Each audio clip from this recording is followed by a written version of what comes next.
বন্ধুরা, ভালো খাবারের গল্পে তোমাদের স্বাগত। আজকে আমি আর মাছ দিয়ে একটু মুইঠা বানাবো। তো সেই জন্য আর মাছটাকে এখানে আমি ছোট ছোট করে কেটে নিয়েছি। আর এটা স্কিনগুলোকে বাদ দিয়ে দিয়েছি। এই দেখো এখানে স্কিনগুলো। এবার এটাকে আমি মিক্সিতে একটু গ্রাইন্ড করে নেব। এই যে বন্ধুরা, আমি মাছটাকে মিক্সিতে গ্রাইন্ড করে নিয়েছি। তো এটার মধ্যে আমি একটু অল্প করে নুন দিয়ে দিচ্ছি, মানে স্বাদ মতো। অল্প লঙ্কার গুঁড়ো দিচ্ছি, লঙ্কার গুঁড়োটা অনেক ঝাল তাই আমি অল্পই দিলাম। আর একটু জিরের গুঁড়ো দিয়ে দিলাম।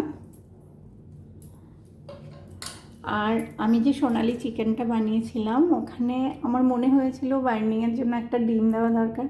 আমি দিয়েছিলাম, তখন আমি দেখলাম চিকেনটা ভীষণই সফট হয়েছিল। তো সেই জন্য আমি এটা আর কি সফট হওয়ার জন্য একটা ডিম ইউজ করছি।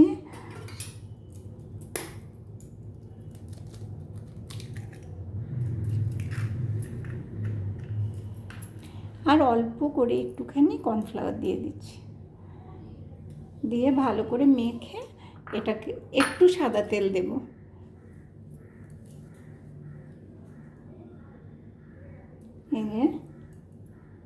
একটুখানি দিলাম। এবার আমি এটাকে ভালো করে মাখবো, মেখে একটু ছোট ছোট মুইঠার শেপ দিয়ে নেব। এই যে আমার এই মুইঠাগুলো হয়ে গেছে, আমি এই সাইজেরই বানিয়েছি। একটু হাতে সাদা তেল নিয়ে করেছি, তো হাতে লাগেনি। এবার আমি কড়াইতে জল বসিয়ে দিয়েছি। জলের মধ্যে আমি একটু দারচিনি, এলাচ, তেজপাতা দিয়ে ঢাকা দিয়েছিলাম। তো এটা একটা ফ্লেভার এসে গেছে। এবার এগুলো এখানে দিয়ে দেব। এগুলো দিয়ে বেশিক্ষণ কিন্তু কুক করা যাবে না, একটু জাস্ট হয়ে গেলেই নামিয়ে নেব। আমি বলে দিচ্ছি কতক্ষণ লেগেছে। এই যে আমার এগুলো হয়ে গেছে, দেখো ভেসে উঠেছে। আমার 4 মিনিট টাইম লেগেছে। এগুলো অনেকই ছোটো, তো বেশি টাইম লাগেনি। এবার আমি জল থেকে তুলে নেব, তুলে আমি তারপরে ভাজবো এগুলোকে। বন্ধুরা দেখো, এই যে আমি এগুলো ভেজে নিয়েছি।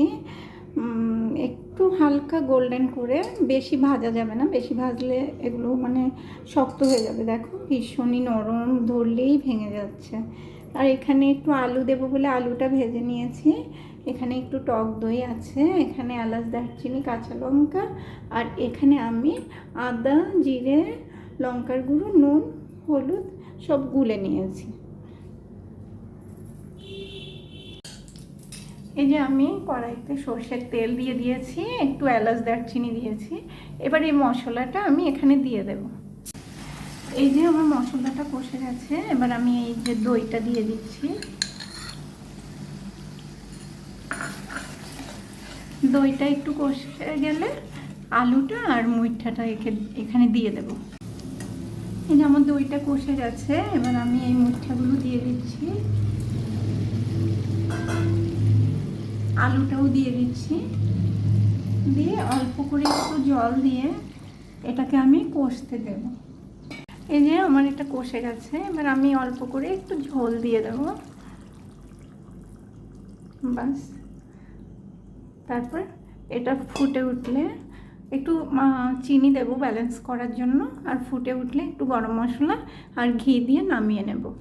এই যে বন্ধুরা, এই যে আমার আর মাছের মুইঠাটা হয়ে গেছে। আমি গরম মশলা আর ঘি দিয়ে নামিয়ে নিয়েছি ডিশে। এই যে ঢেলে নিয়েছি। এটা খেতে খুব টেস্টি হয়। তোমরাও করে দেখো বন্ধুরা, নিশ্চয়ই তোমাদের ভালো লাগবে। আর যদি ভালো লাগে ফলো করো। আর তোমরা ভালো থেকো। Thank you.